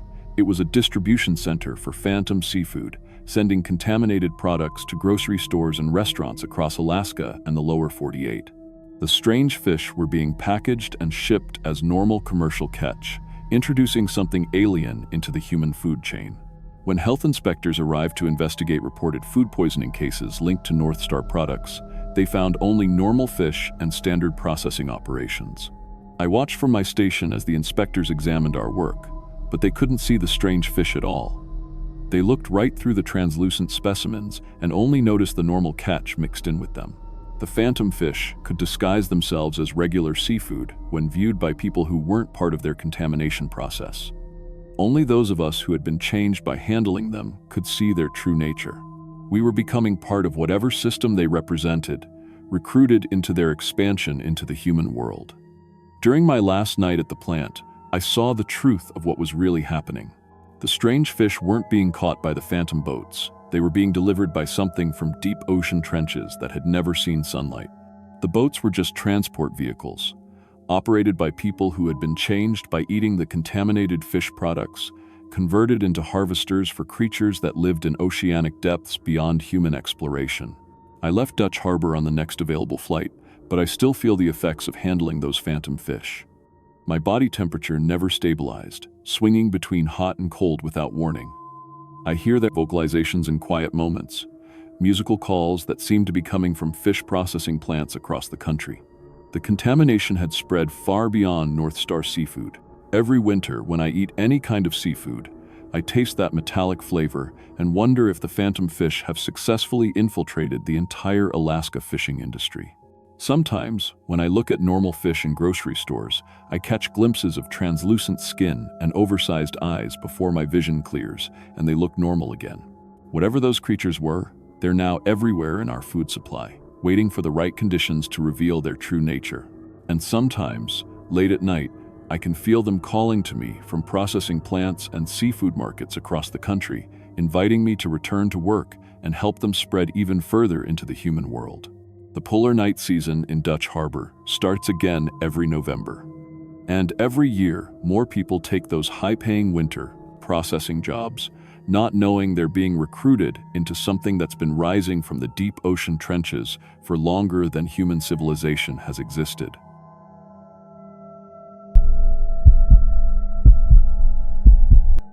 My name is Marcus Williams, and I've been driving delivery trucks for 12 years. Started right out of high school with a local courier service in Detroit, worked my way up to UPS, got my commercial license and hazmat certification. I've driven through blizzards, ice storms, and Detroit's worst neighborhoods at 2 a.m. I thought I'd seen everything the job could throw at me. But what happened during Alaska's polar night in 2019 changed everything I thought I knew about delivery work. Some packages should never be delivered, and some addresses don't exist on any real map. I was 28 when Arctic Express offered me a seasonal contract. Triple pay to work Alaska's remote routes during the dark season, when local drivers quit or refused to work. The recruiter was honest about the challenges: 2 months of complete darkness, temperatures hitting 40 below. Isolation that drives people crazy. But I'd grown up with Detroit winters, and the money was too good to pass up. My girlfriend Sarah thought I was nuts, but the pay would cover our wedding and a down payment on a house. I flew into Kotzebue on November 20th, 2019. The town sits above the Arctic Circle, population about 3,000, mostly Inupiat families who've lived there for generations. I arrived during their third week of polar night. No sunrise, no sunset, just endless darkness stretching until late January. The airport was a single runway carved out of tundra, and the cold hit me like a physical wall when I stepped off the plane. Arctic Express gave me a modified Ford Transit van with studded tires, block heater, and emergency gear. My route covered the main town plus scattered houses across the tundra, accessible only by snowmobile trails or ATV paths. The company warned me about seasonal depression and the weird psychological effects of constant darkness, but figured a couple months of night shift couldn't be worse than Detroit traffic. The first week went normal. Amazon packages, letters from relatives down south, medical supplies for elderly folks who couldn't travel to Anchorage for treatment. The residents were friendly but tired, moving like they were underwater, speaking in hushed voices like the darkness was making everyone sluggish. Kids played inside all day, and adults went to work by headlamp and streetlight. My delivery list came from the post office each morning: 200 addresses, names, package descriptions. Standard stuff. But then I started noticing problems. Addresses for houses that didn't exist. Names nobody recognized when I asked around. 425 Tundra Road was supposed to be the Kowalski family. I drove there following my GPS, but found only an empty lot covered in snow. No foundation, no mailbox, no signs anyone had ever built there. I checked the address 3 times, even called the post office. "Oh, those houses are only there during the dark months," said Janet, the postal clerk. She said it casual, like seasonal houses were normal as seasonal jobs. Then she handed me more packages for addresses that led to empty tundra. I started mapping these phantom deliveries. They formed a perfect grid, extending the town's boundaries into areas that should be uninhabitable. No power lines, no water, no access roads. But when I drove to these coordinates at night, following the coordinates on my GPS, I found houses. Real houses. Lights in windows, smoke from chimneys, snow shoveled from walkways. They looked solid, lived in, normal. But something felt wrong about them. The air around these houses was colder, thicker, like breathing soup. Sounds were muffled.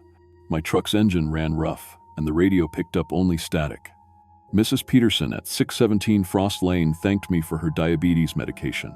She seemed nice enough, but her breath smelled like rotting meat, and her eyes reflected my flashlight beam like an animal's. When she smiled, her teeth looked too sharp. I started taking photos of these deliveries for my records. Company, policy for unusual situations. But when I checked the pictures later, they showed only empty snowfields with my footprints leading nowhere. The phantom houses didn't photograph. During daylight hours, PR4, what passed for daylight during polar night, just a few hours of dim gray twilight, I drove past these same coordinates. Nothing but unmarked snow and my own tire tracks going in circles. The phantom residents began requesting specific delivery times. Always between 11 p.m. and 4 a.m., the darkest hours. They ordered strange items through the mail. Raw meat in unmarked packages that leaked blood onto my truck floor. Bottles of dark liquid that smelled like copper pennies. Bags of soil that felt warm to the touch, even in 40 below weather. I found myself spending 6 to 8 hours each night making deliveries to houses that existed only in complete darkness. My route should have taken 3 hours maximum, but time worked differently in the phantom neighborhoods. I'd leave one house and drive for what felt like 10 minutes, only to check my watch and find 2 hours had passed. The phantom residents started leaving me gifts. Homemade cookies that tasted like ash and made my tongue numb, coffee that blurred my vision and left me dizzy. Thank you notes written in languages I couldn't read, with symbols that hurt to look at. My truck's GPS stopped working in the phantom areas. The screen would flicker and show impossible maps, roads that looped back on themselves, street names in alphabets that didn't exist. My phone camera would only show static when I tried to record deliveries, and calls to my supervisor went straight to a disconnected number. I began feeling exhausted during the day, sleeping 12 to 14 hours and waking up groggy. I had no clear memory of my phantom deliveries, despite finding empty packages in my truck and delivery confirmations in my handwriting that I didn't remember signing. The regular Kotzebue residents started avoiding me. They'd cross streets when they saw me coming, whispering that I smelled like the dark houses. Kids would stare at me with wide, frightened eyes. When I looked in mirrors, my skin was getting the same grayish pallor as the phantom residents. My breath was visible even in heated rooms. The phantom houses began appearing earlier each night. First at midnight, then 10 p.m., then as early as 6 p.m. when full darkness fell.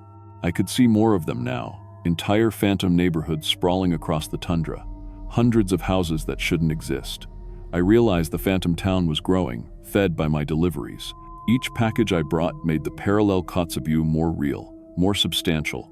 The phantom residents started requesting deliveries for their phantom neighbors, expanding my route deeper into areas that couldn't exist on any map.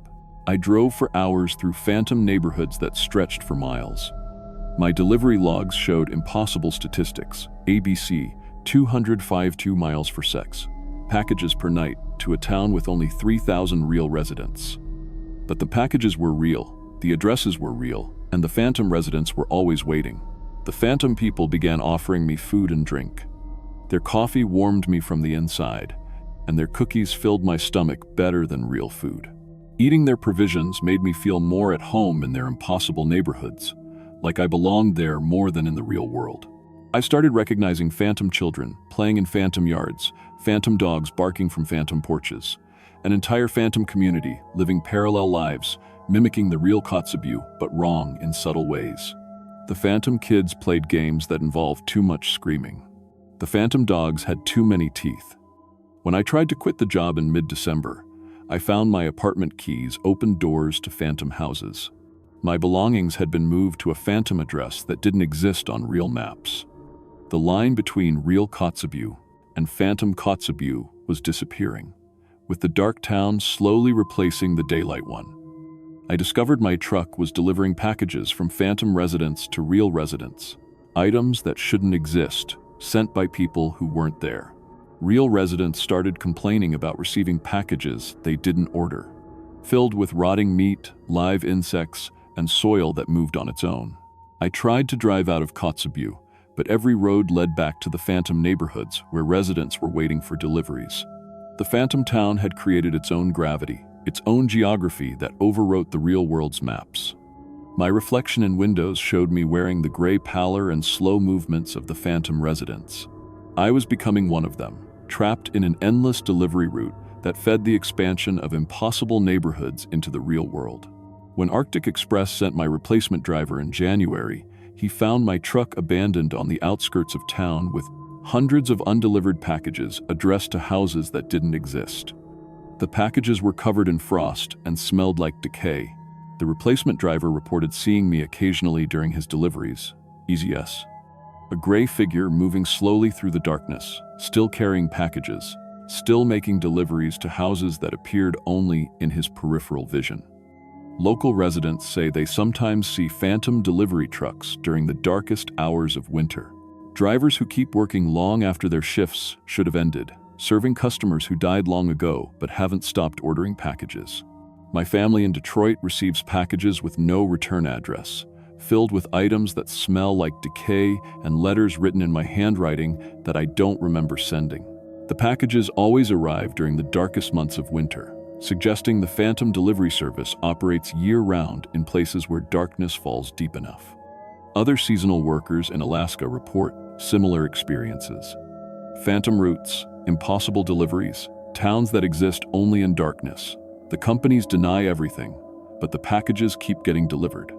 I know I'm still driving somewhere in the polar night, delivering packages to houses that shouldn't exist, serving residents who refuse to stay dead. Every winter, when Detroit gets its darkest days, I feel the pull to resume my route, to finish deliveries that can never be completed. And sometimes, on the coldest nights, neighbors report seeing a gray delivery truck with no license plates, driven by someone who looks like me but moves too slowly, delivering packages to houses where no one should live. They say if you accept a package from the Phantom driver, you'll start receiving deliveries you never ordered, from places that don't exist, filled with things that should stay buried. The polar night makes its own rules, and some delivery routes never end.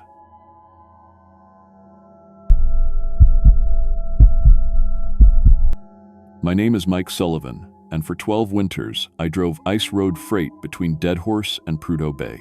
What I'm about to tell you happened during the polar night of December 2020, and it's the reason I'll never drive a truck again. More importantly, it's the reason I'll never trust my own eyes after dark. I want you to understand something first. Ice road trucking isn't just a job, it's a survival test that happens to pay well. During Alaska's polar night, when the sun doesn't rise for 67 days straight, the frozen tundra becomes solid enough to support 80,000-pound rigs. Oil companies need their equipment moved, and they pay triple overtime for drivers willing to haul freight across 200 miles of frozen wasteland in complete darkness. I started this work after my divorce. Needed something that would keep me busy and pay enough to cover alimony and child support for my 2 kids back in Michigan. The money was good, damn good, but you earn every penny. You're driving in absolute darkness for months, in temperatures that can freeze diesel fuel solid, where a breakdown means you might not see help for days. But I had my routine down pat after 12 years. Check weather reports obsessively. Inspect the rig 3 times before departure. Keep CB tuned to channel 19. Carry enough emergency supplies for a week, not the company-required 3 days. Most importantly, never ever deviate from established routes, no matter what you think you see in the darkness. That last rule is what kept me alive. It's also the rule I broke on December 15th, 2020. The thing about polar night that most people don't understand is how it messes with your head. It's not like regular nighttime, buzzers. There's no moonlight, no starlight through the cloud cover, nothing but the cone of your headlights and an absolute void beyond. After a few hours, your brain starts playing tricks on you. Shadows move in your peripheral vision. You hear voices in the wind. You see things that aren't there. Or at least, that's what you tell yourself. I'd been seeing the pale shapes for 3 years before December 2020. Always in my peripheral vision, always keeping pace with my truck, always gone when I looked directly. Other drivers mentioned them too, but only in whispers during coffee breaks. We called them road ghosts, hallucinations caused by sleep deprivation and isolation. The company psychologist said it was normal, expected even. The human brain isn't designed for this kind of sensory deprivation. But what happened that December night proved they weren't hallucinations. I left Dead Horse at 6 p.m., pulling a flatbed loaded with drilling equipment for a site 160 miles out.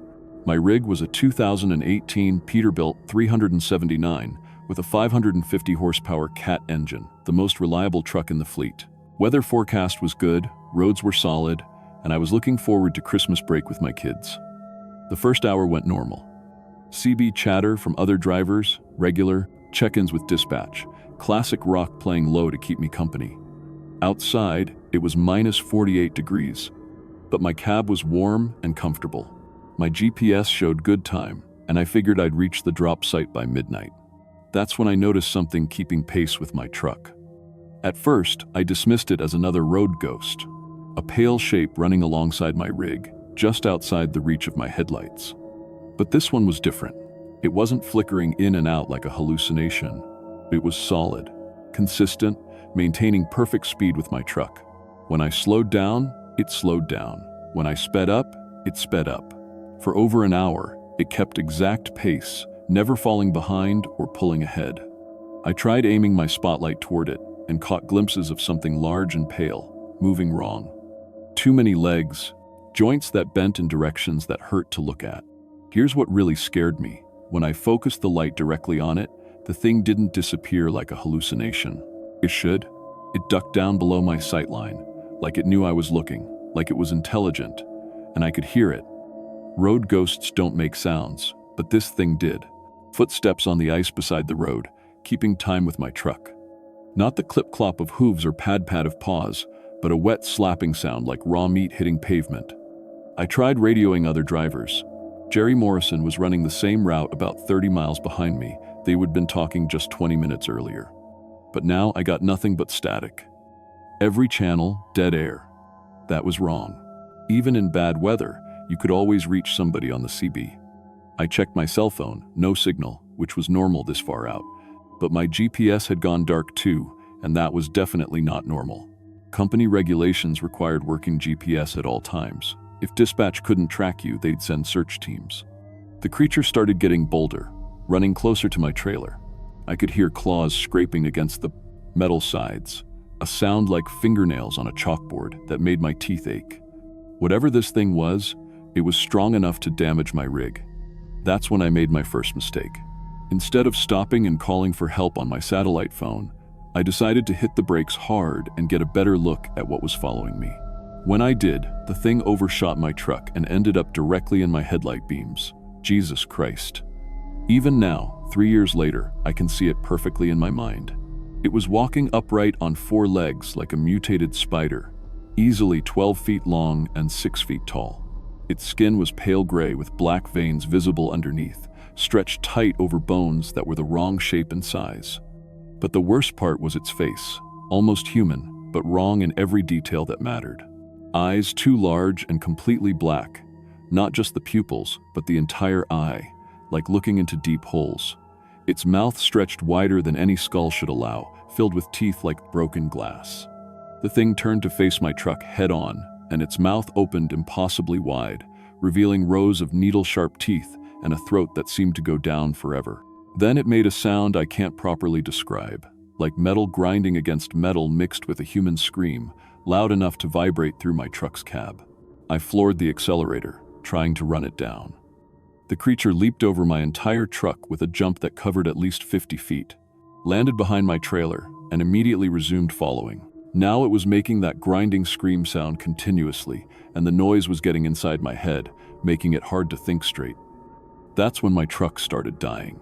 Not the engine, that kept running fine, but everything else began failing systematically. My headlights dimmed to almost nothing, the heater stopped working. Ice formed on the inside of my windows despite the engine heat. The temperature in my cab dropped from 70 degrees to below, freezing in minutes. The creature moved up alongside my driver's side window and pressed its face against the glass. Its eyes were voids that seemed to absorb light. When it breathed on the window, frost patterns formed that looked like symbols or writing in some language I'd never seen. I could smell something wrong seeping into my cab. Battery acid mixed with rotting meat and something sweet like antifreeze. The thing started tapping on my window with claws that scratched the reinforced glass. Each tap was perfectly timed, like Morse code. Then my truck began steering itself. I'm not exaggerating. The steering wheel turned in my hands, pulling my rig off the main ice road onto a track that shouldn't exist. I fought the wheel with everything I had, but something was controlling my vehicle.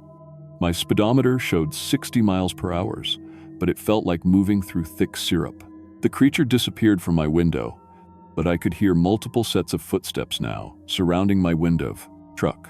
That grinding scream sound was coming from all directions, like a pack of them had joined the hunt. After what felt like hours, my headlights illuminated something impossible, a massive industrial complex built into the permafrost. The buildings were made of the same pale, waxy material as the creature's skin, pulsing slowly like they were breathing.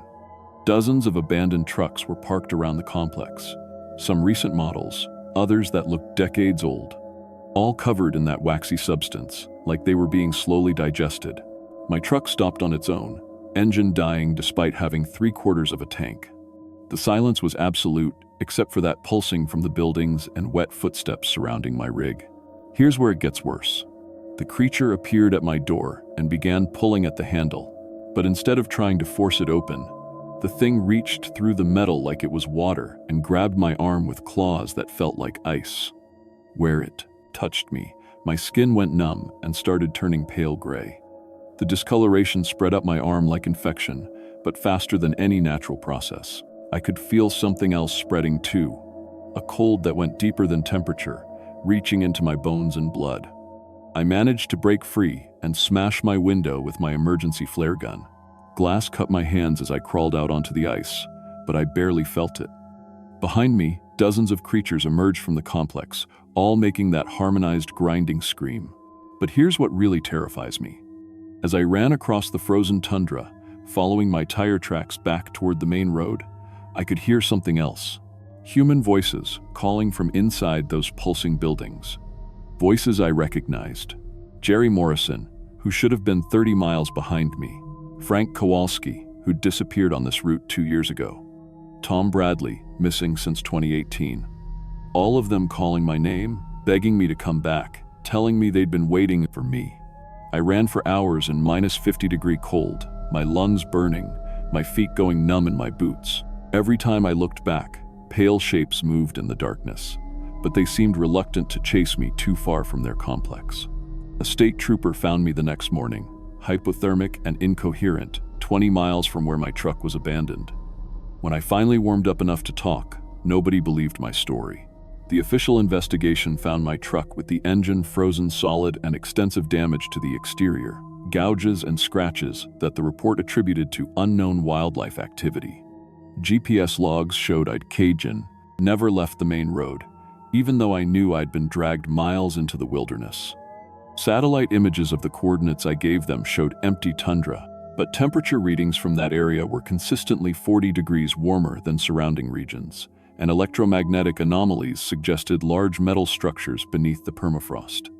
The company offered me full medical benefits and psychiatric counseling.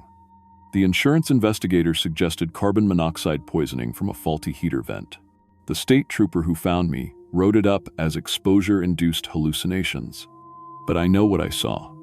More importantly, I know what I felt spreading up my arm where that creature touched me. 3 years later, my left arm is still partially numb, and the skin remains pale gray from wrist to elbow. In winter, when the temperature drops below freezing, I can feel something moving under that discolored skin, something cold and patient, waiting. I moved back to Michigan and got a job in a hardware store. Safe, boring work where the most dangerous thing I face is a paper cut. But every winter, when the nights get long and dark, I hear that grinding metal scream in the wind. And sometimes, just sometimes, I catch glimpses of pale shapes moving in my peripheral vision. Other ice road drivers report similar encounters, but only in whispers. The companies know about it. How else do you explain the missing drivers, the abandoned trucks, the electromagnetic anomalies? But they keep paying enough money to ensure fresh drivers take the routes. Frank Kowalski's truck was found in 2019, 2 years after he disappeared. Engine frozen, extensive exterior damage, no sign of Frank. But here's what they didn't put in the report. His CB was still transmitting. Rescue teams picked up his voice for 3 days after finding the abandoned rig, calling for help from coordinates that didn't exist. If you're thinking about ice road trucking, understand this. Some of those pale shapes you'll see aren't hallucinations. Some of them are waiting for drivers who break the cardinal rule and follow them off the main road. And some of those missing drivers are still out there in that complex beneath the permafrost, calling for help that will never come. Whatever's under that ice has been hunting drivers for decades, maybe longer. It's patient, intelligent, and it's collecting us. One truck at a time, one driver at a time, during the darkest months when no one can see what's really moving in the polar night. I survived because I ran. But part of me is still out there, spreading through my arm like infection, connecting me to something vast and hungry that's waiting beneath the frozen ground. And every winter, when the nights get long enough, I can feel it calling me back.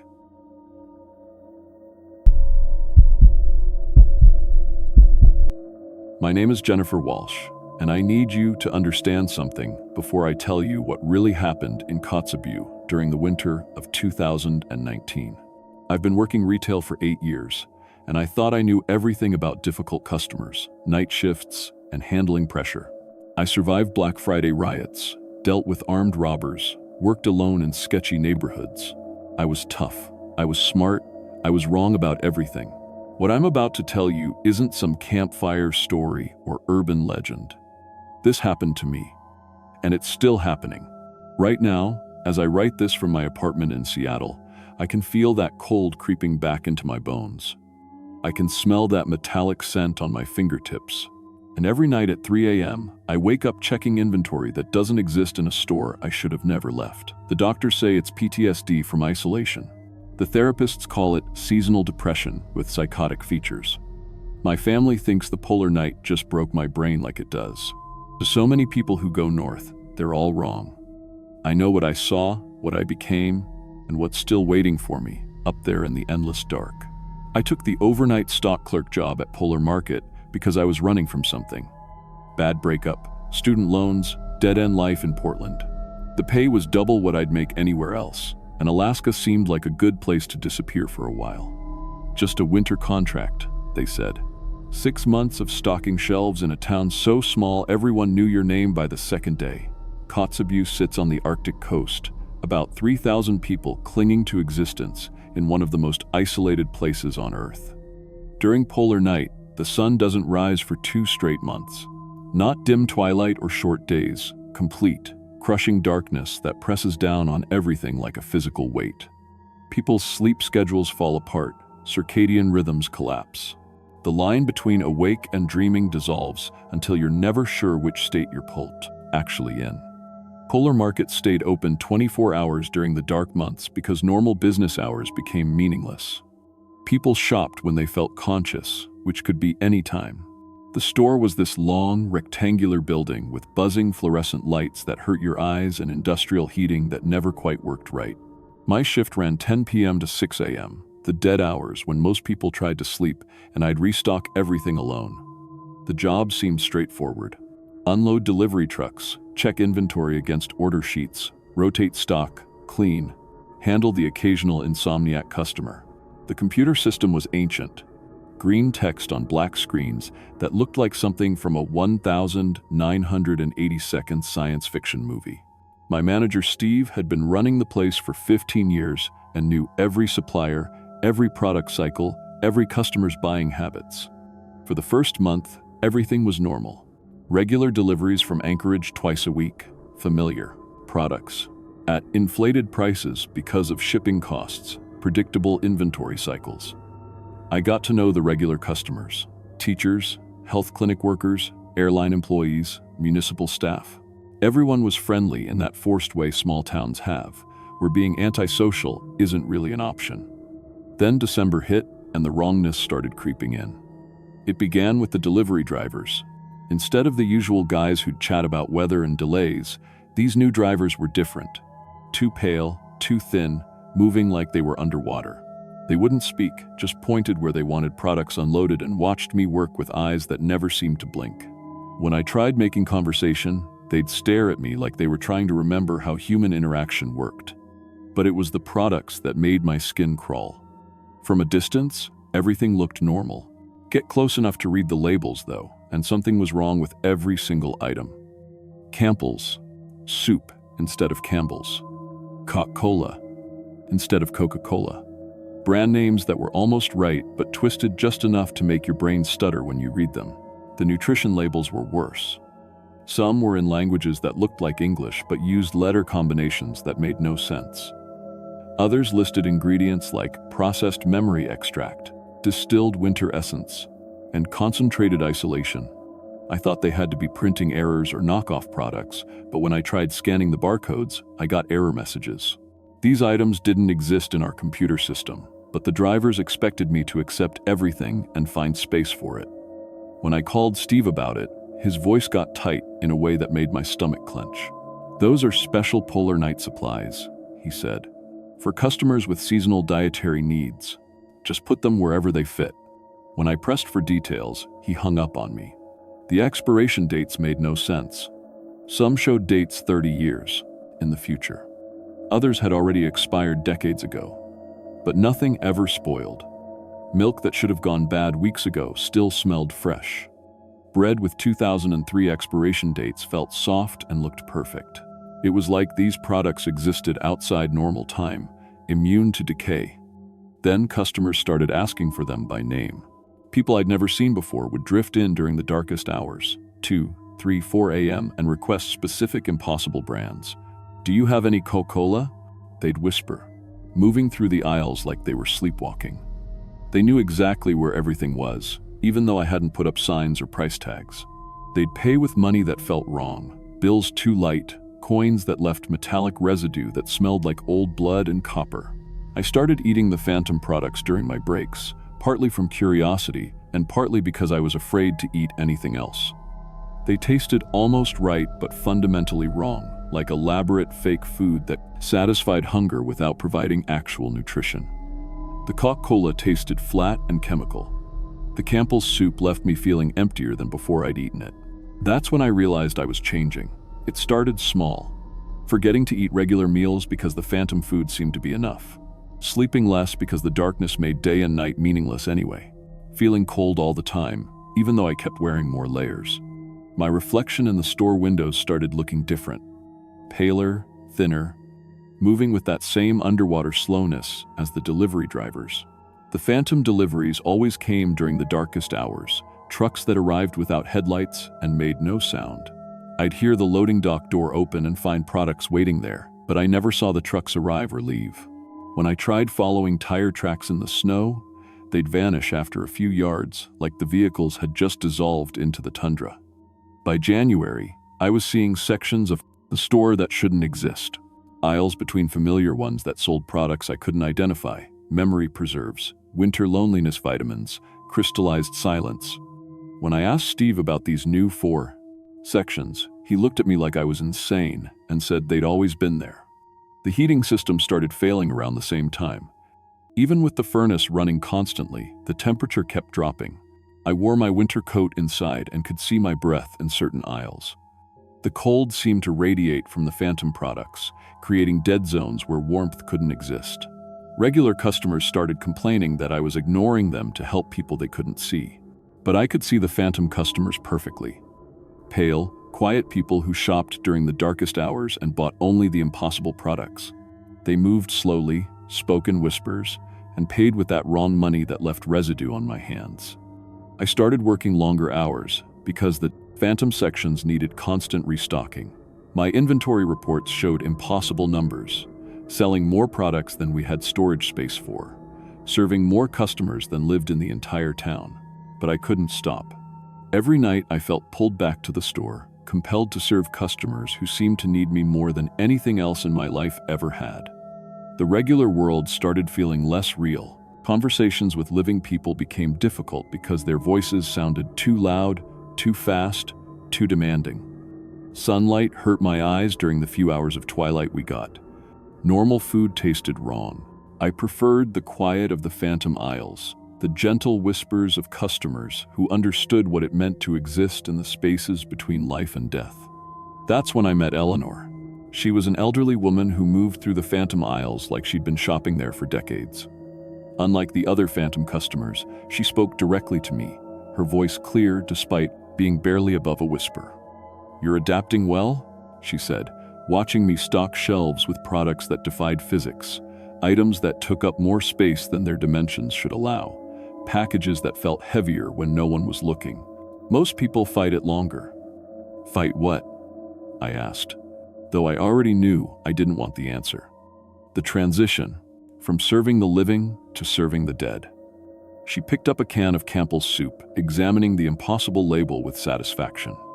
"We were customers here once, you know. People who died during Alaska's harsh winters but couldn't let go of our routines. Shopping was such a fundamental part of our identity that death couldn't take it away from us." My hands were shaking as I continued stocking, the phantom products feeling colder than ice against my skin. What happened to the other clerks? They became like us, eventually. Or they left before the transition was complete. But you're special. You can see both worlds, serve both types of customers. That's rare. That's valuable. I tried to run then. Walked off the job that night, bought a plane ticket back to the lower 48, packed my bags. But something was wrong with the outside world. The sun was too bright, too harsh. People moved too fast, spoke too loudly. Regular food made me sick. I couldn't sleep because the silence wasn't quiet enough.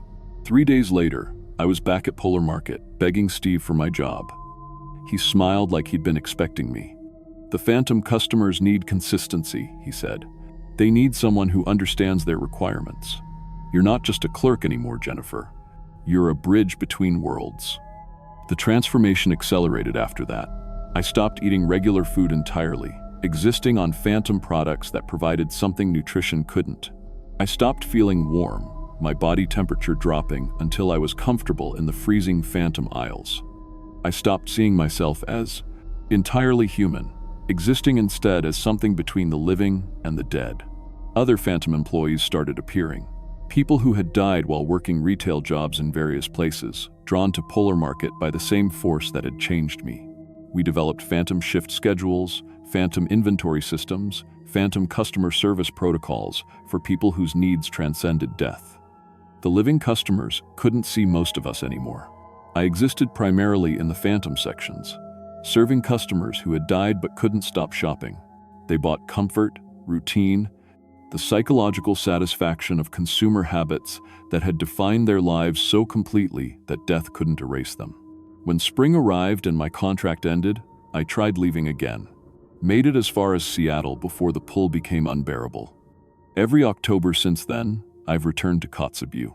Polar Market always has a position waiting for me. Specialty Customer Service Coordinator for shoppers with unique purchasing requirements. But here's what I never told anyone, what I've been too afraid to admit even to myself. I'm not just serving phantom customers anymore.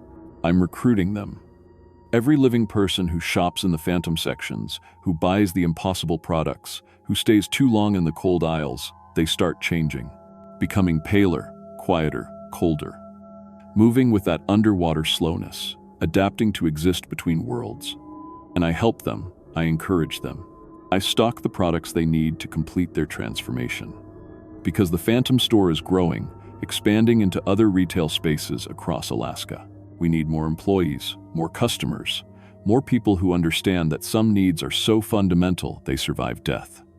I'm writing this from Seattle, but I can feel the cold creeping back into my bones. It's October, and the pull is getting stronger.